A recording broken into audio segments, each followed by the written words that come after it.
Everything in life starts kind of being a score that has to do with money. I did everything that you probably shouldn't do. I'm rich. I made it, or did I? So we have to change our life. Something's not working. So we sold everything. I was very, very anti-investing in Japan. I will never buy rentals in Japan. I, as a Japanese native living in Japan, choose not to invest in my home country's real estate market. That was a clear sign that I should be doing more of Japanese real estate investing. I bought a half-finished house. Wanting less is the key. You call me back 30 minutes later. Cash, done.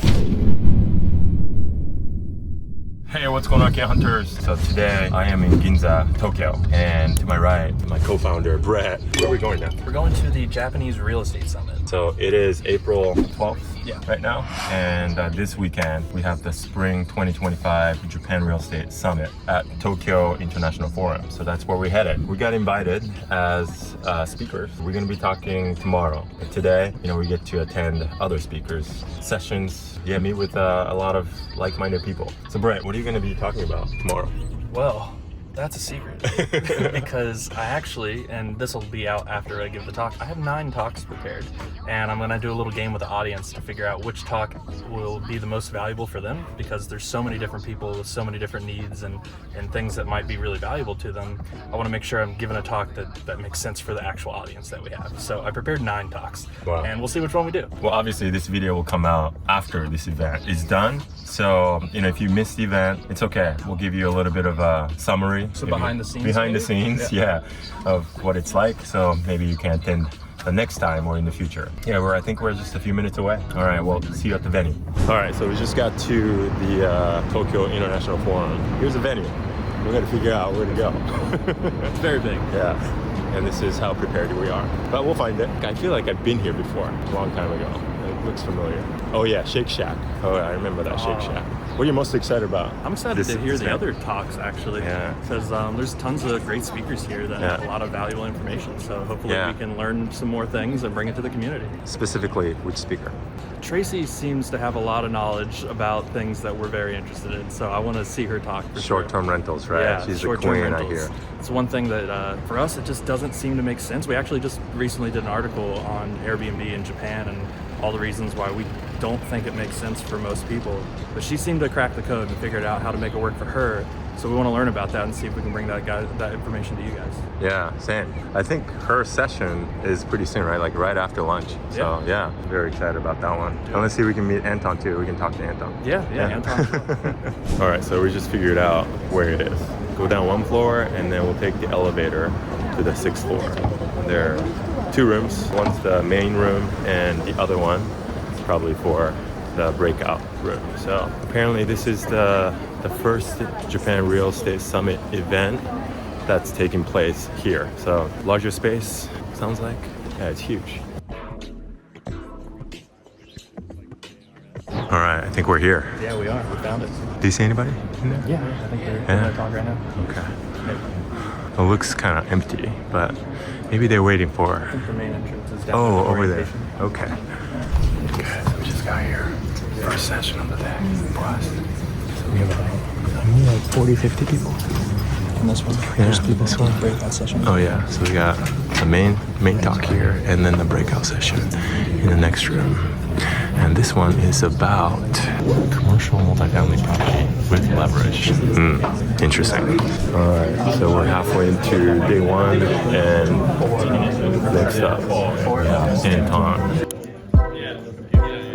And today we welcome Anton. Konnichiwa minasan! Congratulations to your new house. Clean it out after inspecting what I had. All right, Brett. So we're halfway into day 1. How's it going so far? It's going great. Meeting some awesome people. Next up, we got Anton. We got Anton. Yeah, I was. To hear about his latest property. Yeah, he said he's got 5 short-term rentals, an occupancy rate of 90%. Yeah. That's his game. Yeah, And beautiful property. Yeah. It's like you're there because the house is just so beautiful. Yeah, I'm excited to hear what he has to say today.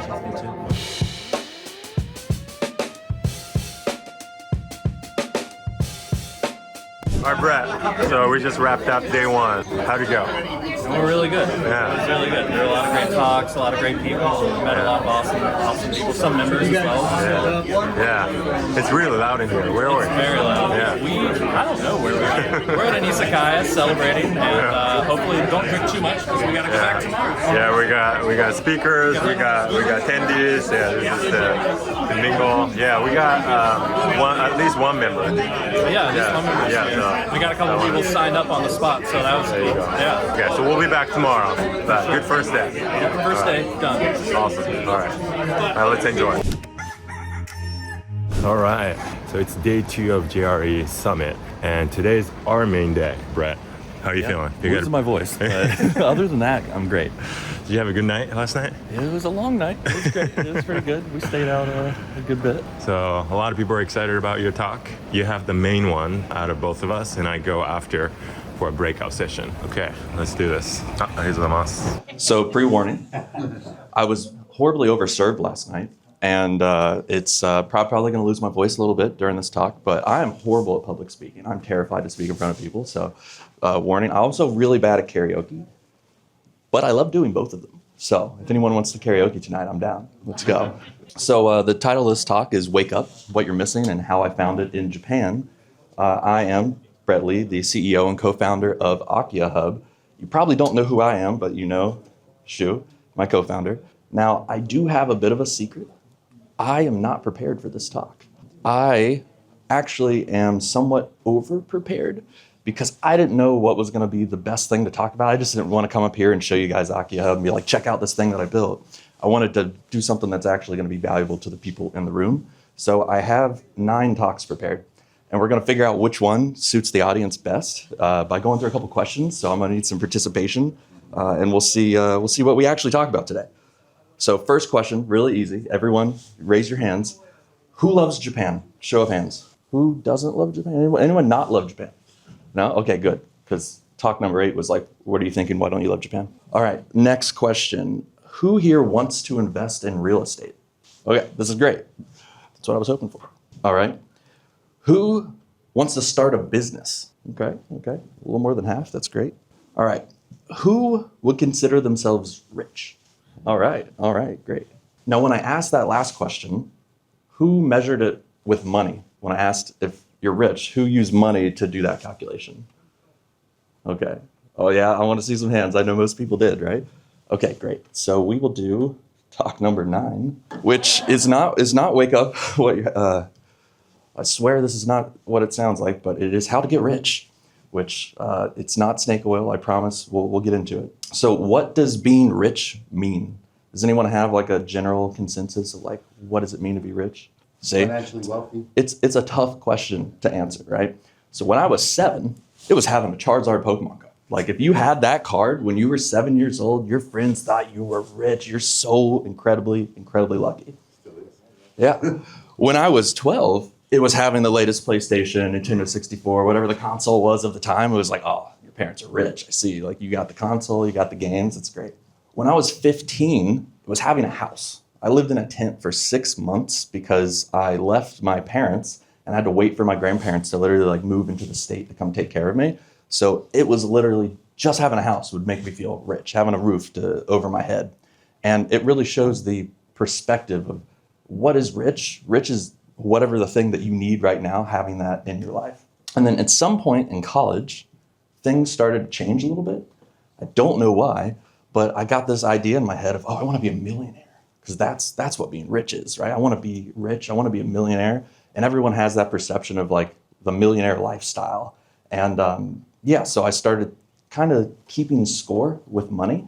And does anyone here remember when you started keeping score, when you started counting the dollars in your bank account, and every day you would open up your app or log in or go to the bank and be like, how much money I got in there? Like, how are we doing good? Are we doing bad? Everything in life starts kind of being a score that has to do with money.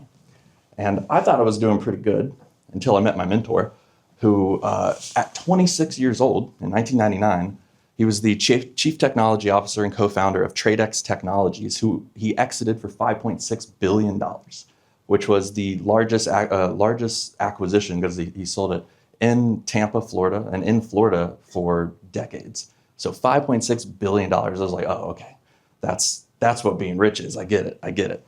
Now, he told me that it had nothing to do with money at the time, but I didn't listen because I was like, but you got billions of dollars. Of course it has to do with money. What are you talking about? It's got to be that. So over my career, I kind of mimicked him, and I was like, well, I want to be a chief technology officer, and I want to found a business and do this and that.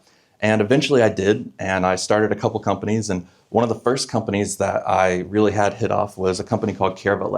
And Care was a healthcare company, so I could actually do something that helped real people solve their everyday needs. And I was, for the first time in my life, rich, but only on paper, because the way that most startups work, particularly VC-backed ones, is you just get equity, right? So you got a magic number in an account somewhere that isn't physical money that you can access. It wasn't until a couple of years later that I started my own software development consultancy and finally was rich on paper and in bank account. But what does that look like?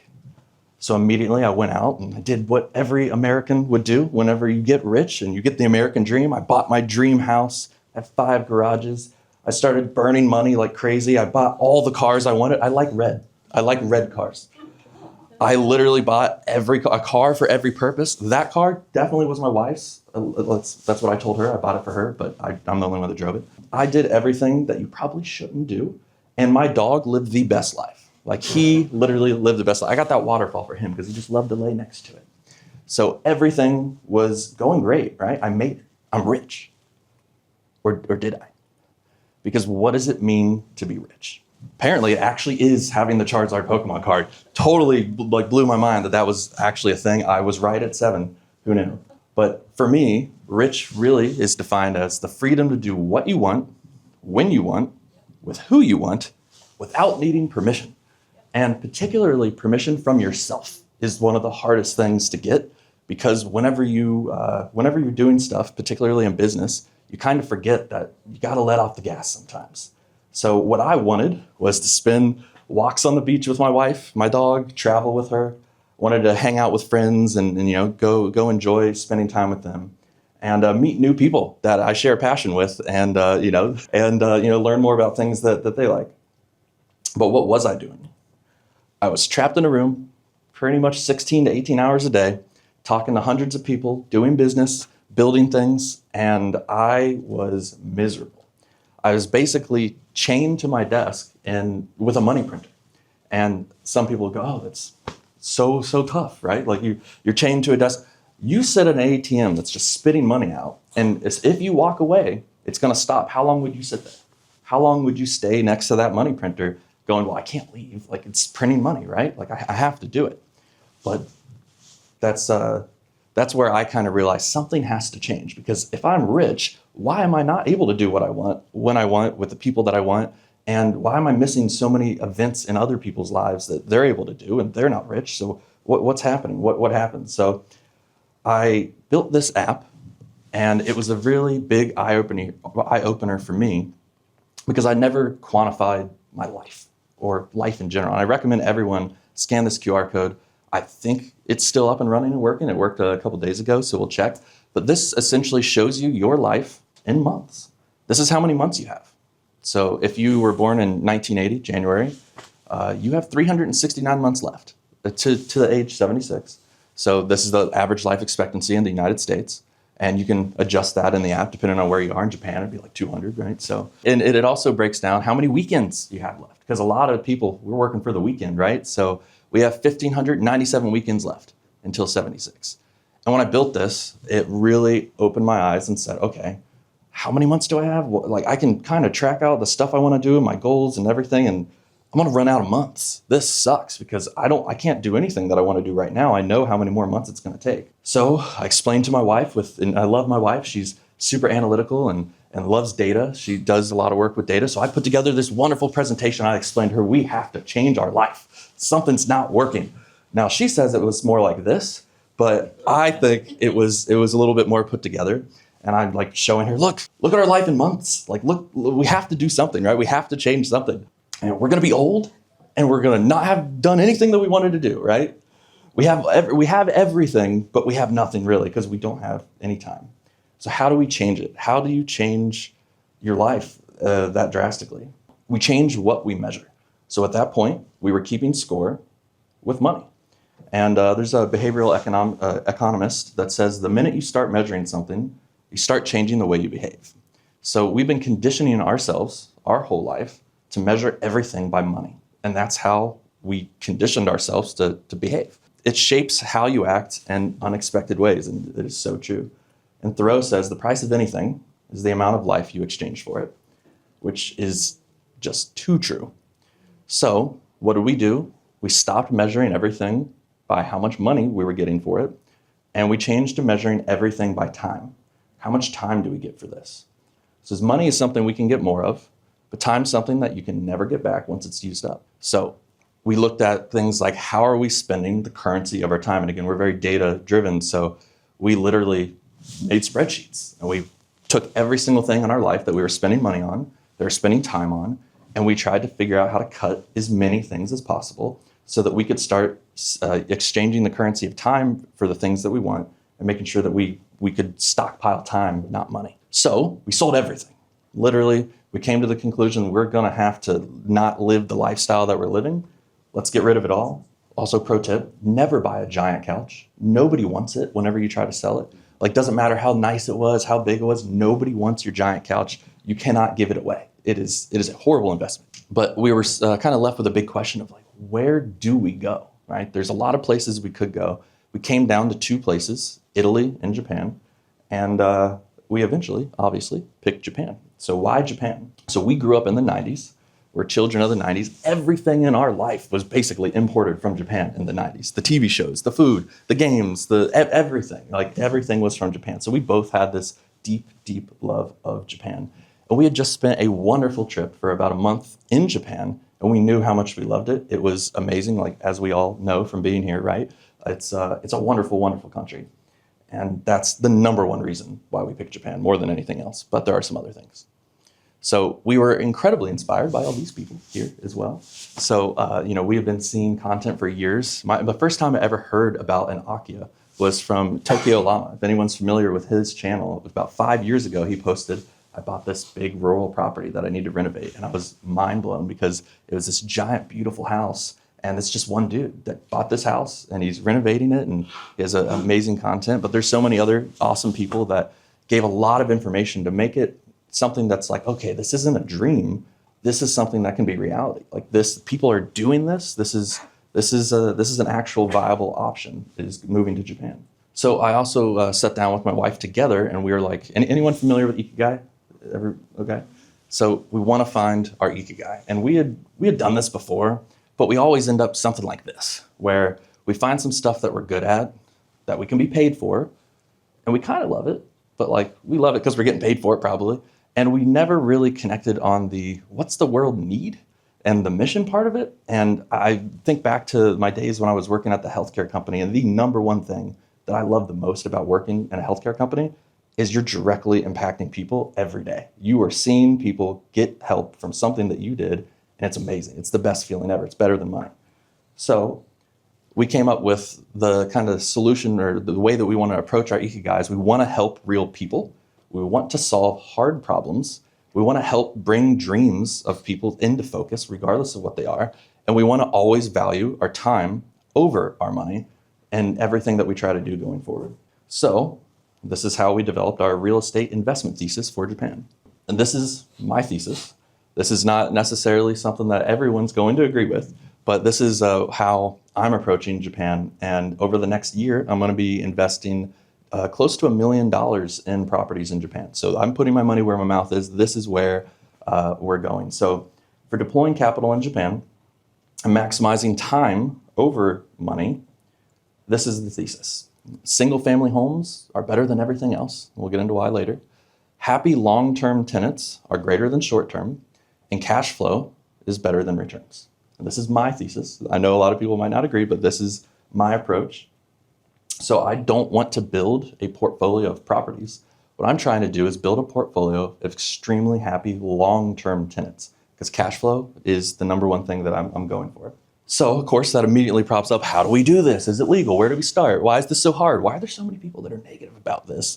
How do we find properties? Why is there so much conflicting info? Where are the tools? And as we started researching and things came a little bit more clear, we were really left on, man, there is a lot of conflicting info out there. I'm sure everyone has read, I read this article and I read this blog and they all say 3 different things, right? You cannot pin down the actual information unless you're here. So how do we evaluate properties? Where are the tools? And what we found out was there aren't any. In the United States, for real estate in general, there are hundreds of tools. Like there's 10 new tools every single day, but there's not a ton here. So originally, my wife and I sat down and we created our own system. We just started making spreadsheets. We started building out our own tools to help us evaluate properties because we knew what we were generally looking for, and we started rating them on 4 or 5 different metrics and consolidating all the information. It was a lot of work to do this manually. Eventually, we met Shu, and he helped us really make the whole process a lot easier. After all the work that we had put in probably 3 to 6 months of work of just thinking about it, researching, doing stuff before we met Shu. And then whenever he was able to make that actually happen, we bought our first house very, very quick. I think we put in an offer and closed in 30 days, right? And it was great. It was fast. And that's where Shu and I talked and said, let's build AkiyaHub. Let's make this easy for way more people. So that's where in December, we officially founded the company and we launched on February 10th. So what is AkiyaHub? So originally, the general idea was, hey, there's a lot of information out there. And there is, if you just look at YouTube and Instagram alone, right, there is so much attention on Akiya. Who's heard about Akiya before? Everybody hears about this, right? So we wanted to have AkiyaHub be the front door, kind of a funnel for all the attention so that we can be the front door for the information so that you can get reliable, trusted information from a single source. And then we'll provide lots of things like articles, guides, discussions, build a real community, do events, have our services, calculators, other tools. So we launched February 10th. We are not at 3,500 members. I'm wrong. I was a little bit too hopeful. We're 12 short from yesterday, 12 people. If I wait 2 hours, we'll probably be at 3,500 members, but we're so close. We're at 3,500-ish members and growing for our first 2 months, and we're on track for hopefully 20,000 before the end of 2025. So the community's growing fast, and the sooner you're there, the better, because we're scaling our team, but we're not going to be able to scale that fast. So we're going to need a lot of help from other experts in the field. So at a high level, I don't want to go into too much of a demo of the whole platform, so I just grabbed a couple different screenshots to show stuff around. We do have a property finding, we call it a property feed tool. And instead of it being a needle in the haystack Zillow alternative where you just put in 100 filters and try to find properties, we took a little bit of a different approach where you really only set 4 or 5 things. You set a location that you're interested in. We have a max distance from station, which is really important to people. We added later. Affordability. So you put in your budget, and then we tell you what you can actually afford. Because just because you have $100,000 doesn't mean you can afford a $100,000 property. There's a lot of taxes and fees and other things that go into that. So we don't want you to start searching for things that are just going to be out of your budget to begin with. Then we have a minimum year built and a minimum interior size. That's it. You set those things up, and you start seeing properties one at a time. And is anyone familiar with Tinder or dating apps and stuff that they have? This is kind of like that, where you see one person, one property at a time, and you just say, hey, I'm not interested in this one, or I am interested in this one. And after you do this a couple times, you'll hopefully find a property that you are interested in, and we have a little bit of a scoring system.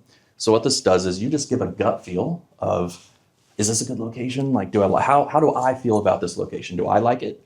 How do I feel about the quality of the house, the price, the opportunity for whatever it might be? And you save that property to your list. And what we're able to do is we have an algorithm in the background that looks at all the properties you've said yes and no to. We identify all the traits of those properties so that the next property that you see is just a little bit better than the last one. So by the time you get to 50, 60 properties, almost every one is something that you're like, I want to buy this house. I want to know more about it. Once you save those, of course, you can go and you can look at your own personal Akiya list. So you can see all these properties. And I want to call out one thing about the term Akiya. It just means vacant house. It doesn't necessarily mean a rural farmhouse. It just means a house that's used for sale. In most other markets, it would just be a house for sale. but Japan has this hot word right now, so that's where we took our namesake from. But you can come and access these. You can put notes on these properties. This is basically your full research and details about the property for your list here. You can get all the pricing details from it, everything that you need personally for your list to manage this. And then the platform has a lot of things. We have a lot of discussions we do. We do weekly challenges on trying to find the best property at certain price points in different areas and compare them.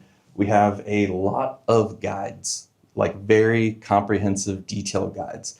Things from looking and searching for properties down to garbage separation and collection in Japan, because it's very complicated. That right side is the entire length of the guide. That's how much content there is on garbage. It's a lot. And it depends on your prefecture, your area, sometimes even your local neighborhood. We also have a lot of articles that we post. So these are free. Anyone that signs up can access all of these, and they can see all the basic questions that we all get asked a ton about Akiya, or properties, or real estate, or just Japan. We have a lot of those in there that we've answered for people. And then we have tools like our calculators. So we want to really make sure that people have the transparency of fees and other things that come in to buying a property. So it's not just the purchase price. There's so many other things here, and they're always variable. So we make sure that you can edit and change these things based on the property that you're looking at.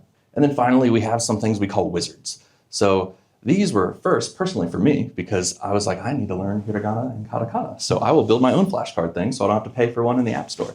And then the Visa Wizard was really interesting because a lot of people that want to buy a property want to move to Japan, and they don't know where to even start with a visa. And it can take a lot of time for them to find a immigration attorney to even help them begin to talk about what the options are. So we built a kind of a dynamic form where it asks about 30 questions, and the more detail you give it, the better. And we use AI to give you a very detailed recommendation of what visa would make sense for you in your life. And that's all I'm going to go over AkiyaHub right now. So if you guys want to scan the QR code, you can check it out yourself, and open for questions. Hey, what's going on, Akiya Hunters? Good to see you all here for this breakout session. I think every speaker of this event gets to speak in the main room and do the presentation, and then comes here to do a breakout session. It's more intimate, it's more interactive. But since my business partner, Brett, he just gave pretty good speech. And you probably know why we started a business together. So I won't get too much into that. So I'm sure you want to know about this, right? But let me give a very brief presentation about, I guess, my journey into Akiya investing before we open up for questions and discussions. Sound good? Okay. All right. So diamonds in the rough, how to find a deal in today's Akiya market. So that was the title and the talk that I was asked to talk. Not too long ago, this was probably two and a half years ago, I started my YouTube channel. And all I knew, just brief history of my investing journey. I was investing in the US market, and I had 6 properties, 19 doors at the time. So I thought I knew a couple things, and I did it from Japan and invested in the US. Having a US spouse, American spouse, helped me get loans and everything. And I wanted to share that with people like me in Japan who might want to do the same thing. And I was very, very anti-investing in Japan. And this was one of the videos. I don't know if you've seen. And my catchphrase was, my name is Shu. I live in Japan. I don't invest in Japanese real estate. I speak Japanese. I don't invest in Japanese real estate. And no one cared. Which is totally fine. And I was like, what am I doing wrong? And then I, started to talk about Japan a little bit. I didn't know much about Japanese investing. I had never done it. But I put up a video, and then that one kind of went viral. And that was a clear sign that I should be talking or, doing more of Japanese real estate investing. And a couple of years later, here I am. So very grateful to be here. I don't consider myself an expert in Japanese real estate yet. Hopefully I'll get there. But a little bit about what happened in the past year and a half or a little bit less. So I did buy 6 Akiya houses in the last 14 months. Decent amount, but I have helped over 100 people foreigners from all over the world, 20 countries, in about the same period, year and a half, purchased property in Japan. Most of them are Akiya, but some are just regular properties. So I have some insight and observation that I can share. Okay, so my name is Shumatsu Post, co-founder of AkiyaHub, and also founder of Postify, my existing business. And that's where we help. Our services are to help foreigners buy real estate. It's a done-for-you service from beginning to an end. And to Brett's point, if you made it to Brett's speech, I couldn't say yes to all the people that came to us. We were only able to serve, up to 100 people a year. And now with AkiyaHub, we could do a lot more. And that's why I wanted to start this business with him. Okay, so how do you find a good deal? That's the question I get quite often, right? Like, how do you find it, right? And in the U.S., at least, from what I know, a lot of people are like, should I just keep making lowball offers and stick with the ones that say yes, right? Maybe that's a strategy. It might work for you. I personally don't really like it, especially in Japan, because it's very relational, right? And if you keep doing this with many agents, they will talk with other agents and like, hey, watch out for this shoe guy. Like, he makes lowball offers. Like, don't work with him, right? So you don't want to make bad reputation for yourself. So I don't really recommend this strategy. So it's more of a mindset, right? Like if there is a really good deal, the chances are someone had seen it, right? Likely brokers first, right? And then they might buy it themselves, right? And then especially if you're a beginner, first-time buyer, unless you know someone who has access to these, say like off-market, like really rare deals, you're not gonna get it. Chances are very, very low. So you gotta think, okay, what's a good deal, right? Good deal is something that everyone wants, right? You wanna buy it cheap and renovate the minimum, and you get to charge the most amount of rent, and so that the cash flow is gonna be great. And plus, less headaches, it's new, it's awesome. Those deals do not exist, okay?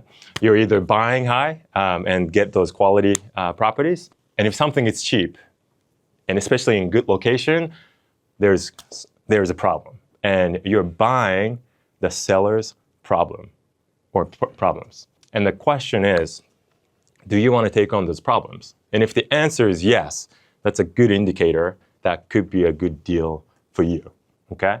So it might not be a good deal for anyone else or other people, but if it works for you, that's great. So that's the question that I like to ask myself, like, do I want to take on this problem? Okay, I can handle that. I know people who can fix this, right? I can maybe do it myself. So this is the mindset that I have to create a good deal. Okay, so this is Akiya number 2 that I purchased. As the title indicates, I bought a half-finished house. And this was an off-market listing. And as part of our service to our clients, I shared this listing to the active clients that I had at the time. And no one was like, oh man, this is a good deal. Everyone just ran away. It's like, half-finished? Are you serious? Like, no, I'm not touching that. Like, numbers look okay, but like, no, this is gonna be a crazy project. So I was like, oh, how come, like, location is good. So this is in Higashi Serigaya in Minamiku of Yokohama. So the closest station is Kamioka. I'll show it to you. It was half finished, refurb. Yeah, so renovation, the seller bought it and started doing the renovation and quit. Yeah, just like literally halfway. Oh, here we go. I'll share the photos. So the kitchen was taken out and like halfway, and clearly like there were tools, right? Paint and all that stuff. And it did not look good when I visited. And I was like, why did they not finish? So I started to talk to the agent like, hey, is there like a really good reason why they didn't finish? And the agent was like, he was a DIY renovator. And he had a full-time job, not doing real estate. But he thought he was going to be able to do it. And he just didn't have the time, or he thought this was too big of a project for him to finish. And that's why he quit.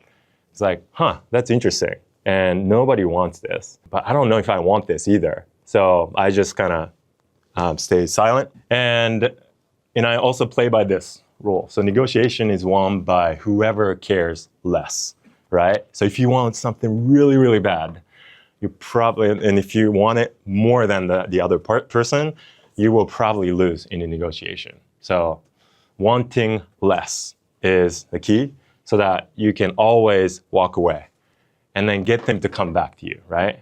So it's hard, especially if you really want to get into this market or get the first deal, right? This equals finding a highly motivated seller. This is super, super important. Okay, so if the seller is not very motivated, or they're like, I just want to get as high of a price as possible. I mean, every seller starts that way, right? When they list up a listing, every seller.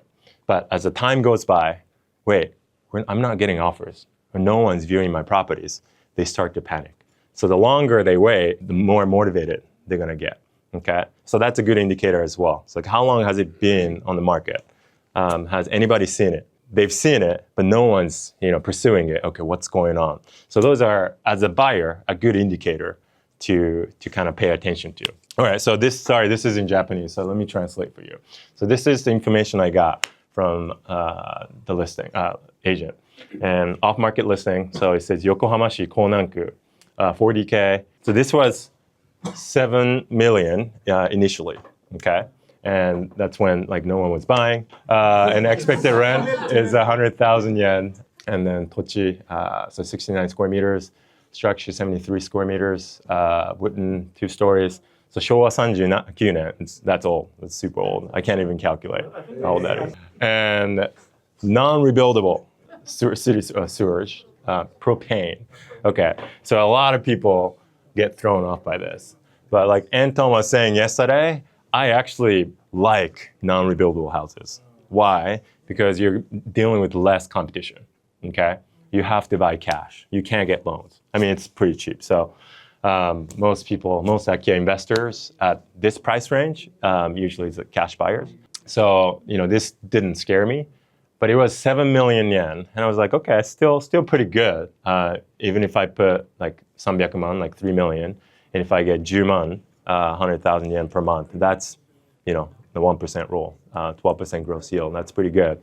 But if I can get 6 million, so they came back to me like, hey, I want you to buy this. Can you buy at 6? So I was like, okay, fine. Fine, if you insist, I'll buy it. So I bought it, right? Yeah, so they came to me. They were begging me to buy. So that's a good indicator, like negotiate. I might have been able to negotiate even harder, but like 6 million, like I had a ton of wiggle room to even achieve that 1% rule. So I bought it. Yeah, it's actually the best performing property in my portfolio as of now.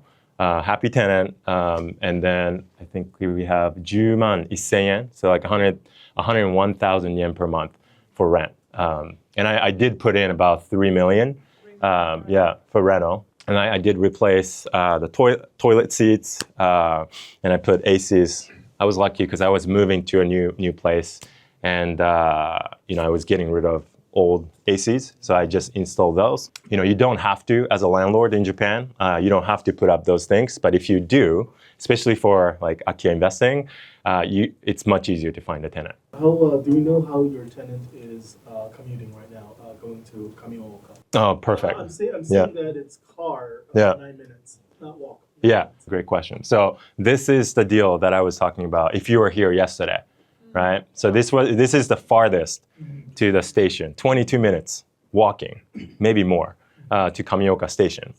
But it's right next to a major street, and the buses come very often. And if you get on it, just a 9-minute bus ride to Kamioka station, which is one of the major stations on the Blue Line, just one station away from Yokohama Station on the rapid train. So it actually surprised me how I think we got rented within a month of finishing the renovation, which is not the expectations that I set myself or I set for our clients. Usually like 2 to 3 months conservatively, but this one was pretty quick. So I was actually taken aback, but the tenant's so happy, paying every month. with no issues so far. So I'm pretty happy with that. Japanese tenant, yeah, Japanese tenant. Through a guarantor company. So the guarantor company is paying me every month pretty consistently. How did you find a tenant? How? I had a property manager find it, yeah. So, unlike a lot of the speakers, I just find people who can do the job better than me. And I talk about that right after talking about this deal. So this is my Akiya number 5. This is probably the one that I'm most excited about right now because I'm doing full gut job, my first time doing it.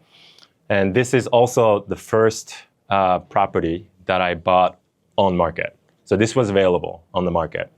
And I should have taken a screenshot when the listing was still available on Nifty. And I found this for one of our clients, actually.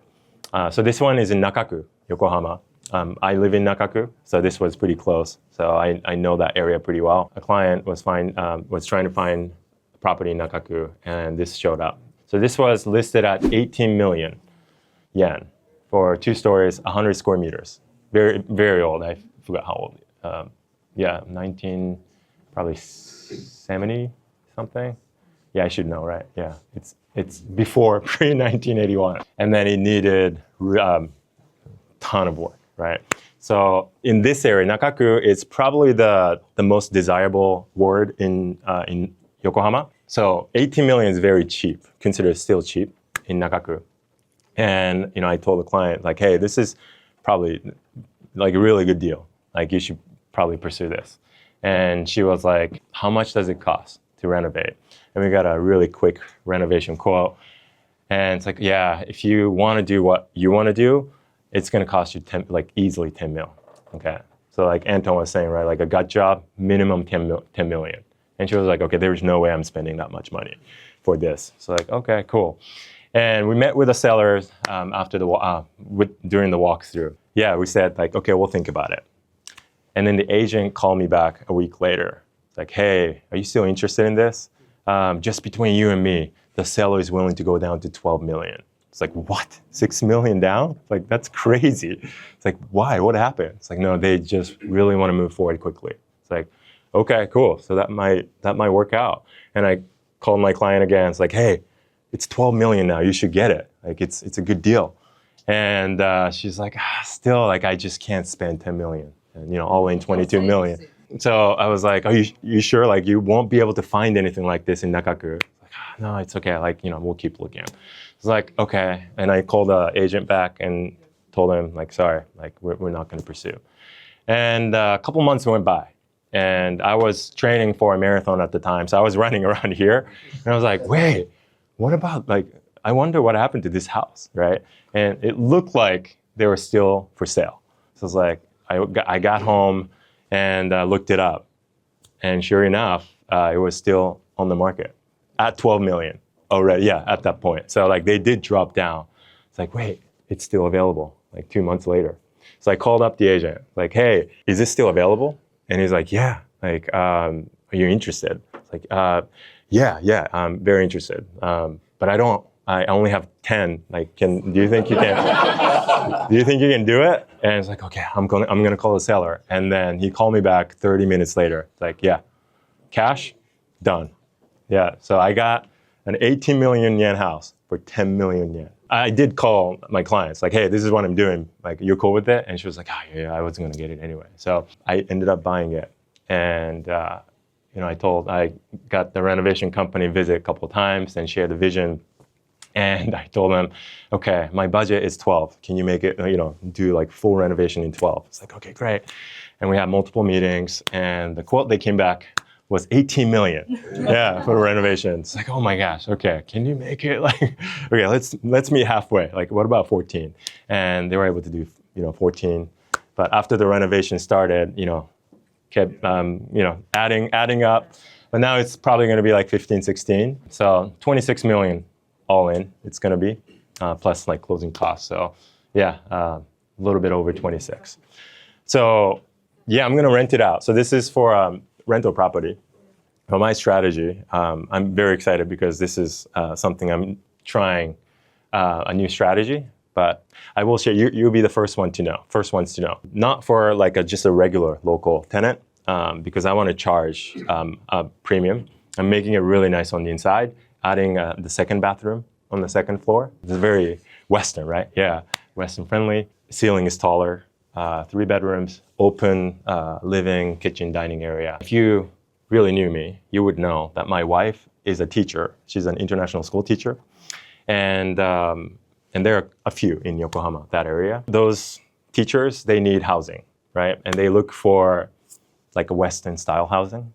And they're willing to pay usually more than the market for a good house. So I'm planning to target those families and did the renovation thinking of them. It's like, okay, they would like that. And hopefully I can get a family to stay there once it's done. Is it the schools that pay, or is it the teachers themselves? For the school that my wife teaches, yeah, the school, yeah. School fees are going up. We need good teachers, right? Yeah. Is it like an access point, or is there a road up front of it there? So this is the second floor. So there's one entrance here and then one down here. So it is not for like all families. Like I thought about living here, moving here, right? But I have little kids, and they would not be thrilled or my wife wouldn't be thrilled to have our kids just go up and down like every day. So it just didn't work out for us. But hopefully, another family with a little bit older kids, right? So I will keep you posted on my channel how that's going to be. So it's still in progress. But my point is, I feel like I got a pretty good deal because I didn't want this to begin with. They kept coming back to us, right?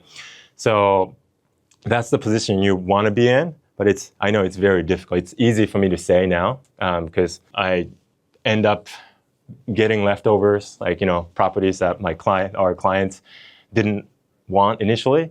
And sometimes I can, make deals out of it. But if you really want it, it is not easy to do unless you're okay to wait and then let them come to you. What do you think of? Yeah. We know that it's old, Mm-hmm. and that it's $15 million in renovation costs. Yeah. But what is it that you know that other investors at your level of education in the market passed? You're going to discover because it's in renovation now. Yeah. Right? So you made a deal that other people weren't making.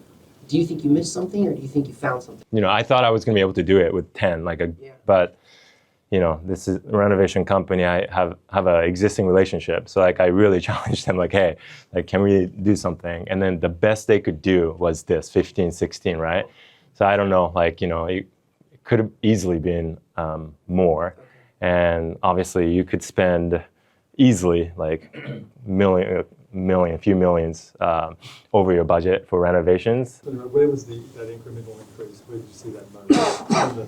Oh, it was roof. So initially, I said no to replacing the roof.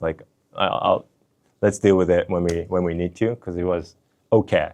But they were like, hey, because we're doing external walls, we're putting up scaffolding. So you might as well just do it. I was like, okay, you sold me on that. So that's easily $1+ million, right? Renovation, and is it on time or? It's on time, yeah. So I gave him very good timeline because as long as it gets done by the end of May, I'm happy. And we started the conversation in December. And February, we started the actual renovation. I closed in January. So they have 4 months to finish, and it's close to me. So I get to go kind of check up on them, and it's on track, and I'll keep you posted on how it goes. I just wanted to say, did you get captured by the new regulations then, or you started the renos before? Yeah, we started reno before. Renovation costs so much, 15, 20 million. Do you finance it out of your pocket? Luckily, I had cash, so I paid everything cash. Yeah. For the house and for the renovation. Do you share how you're paying your contract out? Some kind of a Oh yes, yeah. Some progress, milestones, that kind of stuff. Yeah, so I think it's pretty typical. But with this renovation company, they asked, they actually asked half, half up front. So I paid 7 something, right? You worked with them before. Yeah, I have worked with them before. Yeah, so I did have an existing relationship, and I really wanted to get them going. So I'm like, hey, give me the contract because I want you to start. We cannot miss a timeline because it's very time specific. So I was fine to pay that up front so that they would take me seriously. Yeah. So echoing Brett's point, I highly, I don't recommend what I did for your first deal, right? And we don't recommend that. And there's a video that I'm publishing tonight. Maybe you can watch it. But that one's even like, you're gonna probably question my decisions, like, why did you buy this one? But find out, yeah. But like, I'm in that season where I'm willing to take risks, and that kind of excites me too. So I like to do deals that most people don't want to do. And that, to me, I think that's my advantage, because I do know people who can fix those things. I'm not skilled like Anton, like I don't do DIY, but I have access to people who are very highly skilled, and that's the point that I kind of wanted to make. Yeah. So it's not just about what you know, it's who you know, right? I mean, that's how I like to operate. What you know is definitely very important. So if you don't have the education, if you don't have the knowledge or basic knowledge to get into the game, highly recommend it. It's all about like who you know. And that's why you're all here, right? To connect with the experts in the room so that you can get your journey started. Sure, thank you so much for Thank you. Thank you. All right, Brett, thanks for the talk. That was very inspiring. Thank you. I didn't know what you were going to talk about. I knew you were telling me. I didn't show it to you. Yeah. I didn't show it to you. I wanted you to be surprised too, especially some of those photos. I hope you guys can go and watch the talk on the channels, because they'll post it in a couple weeks. Yeah. But there's some good Easter eggs in there. Yeah, but we were here the whole weekend. Yeah. What were some of your takeaways? I love the community. I really do. Like, you only meet good people, and it just reiterates everything in my thesis and my whole idea around building community first, because there wasn't a single person that I'm not going to follow up with and talk about with something that we related with. And then also just the wealth of knowledge that's already here in the community, the other experts. I can't wait to get them on the platform so that you guys can access all of their services as well. And we're going to be doing lots of deals to make sure that can happen. Yeah, no, totally. It was so nice to meet like all the experts, but also like like-minded people who want to get started. It was good. I'm glad that we came. I'm really happy that we came. Like, I actually really enjoyed it. Yeah. I didn't know exactly what to expect. I watched the last couple of them, and it blew away my expectations. So yeah, very worth it. Totally. I interviewed a bunch of people, experts, and I put together those interviews. So be sure to follow up on that. But I hope you enjoyed this episode. You can find out more about us and about the community on AkiyaHub.com. So be sure to check out and become a community member. Yeah. And we'll see you there. Thanks for watching. John.